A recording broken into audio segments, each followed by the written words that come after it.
So ఇండస్ట్రీలో మీకు dance వైపు మిమ్మల్ని మళ్ళించడానికి అసలు రీజన్ ఏంటి? మీకు ఇన్స్పిరేషన్ ఎవరు అంటే ఏం చెప్తారు? ఇన్స్పిరేషన్ మెగాస్టార్ చిరంజీవి గారు అండి. చిరంజీవి గారు. ఓకే. చాలా ఇష్టం యాక్చువల్లీ. కలిసారా చిరు గారిని? అయ్యో, అంటే కొన్ని కొన్ని మూమెంట్స్ ఉన్నాయి అసలు ఎక్స్పెక్ట్ చేయలే.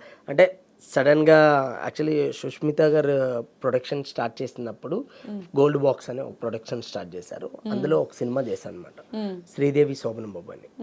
సో అది చేసినప్పుడు ఒక నేను ఇలా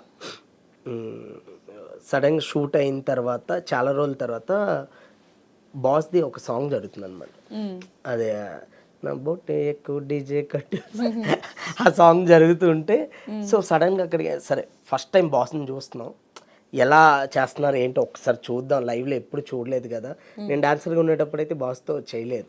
ఓకే. యా, సో సడన్గా వెళ్ళి చూసేసరికి అక్కడ సుష్మిత గారు ఉన్నారు. సుష్మిత గారు చూసి అసలు విజయ్ అని పిలిచి నన్ను చిరంజీవి గారికి పరిచయం చేస్తే అసలు అది అసలు ఎప్పటికీ మర్చిపోలేదు. అది నా లైఫ్లోనే ద బెస్ట్ మూమెంట్ అది.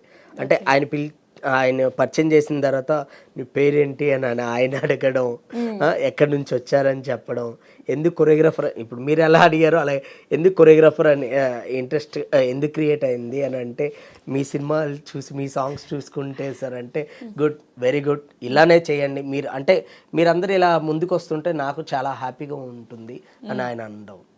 అసలు ఆయన చేయి పట్టుకునేసరికి అస్సలు ఆ రోజంతా ఇంకా పడుకోలే అంతే. మీ ఫేస్ లో బ్లష్ ఇప్పటికి బ్లష్ అవుతున్నారు మీరు. అంటే ఆ మూమెంట్ అయిన తర్వాత బేబీ సక్సెస్ మీట్కి వచ్చారు ఆయన. బేబీ సక్సెస్ మీట్కి వచ్చినప్పుడు ఆయన లిటరల్ ఏంటంటే ఇలా షోల్డర్ పైన హ్యాండ్ వేసి ఇంతకుముందు ఏం సినిమాలు చేశారు మాస్టర్ అంటే, సరే ఇలా నకిలీస్ గొలుసు చేస్తానంటే ఏ వావ్ అవునా, వెరీ గుడ్, అసలు మంచి మంచి టెక్నీషియన్స్ ఉన్నారు, అసలు చాలా మంచి చేశారు, అసలు బేబీ నుంచి చాలా మంది మంచి టెక్నీషియన్స్ బయటపడుతున్నారు, చాలా హ్యాపీగా ఉంది, ఆల్ ది బెస్ట్ అని చెప్పి ఆయన భుజం తడితే అస్సలు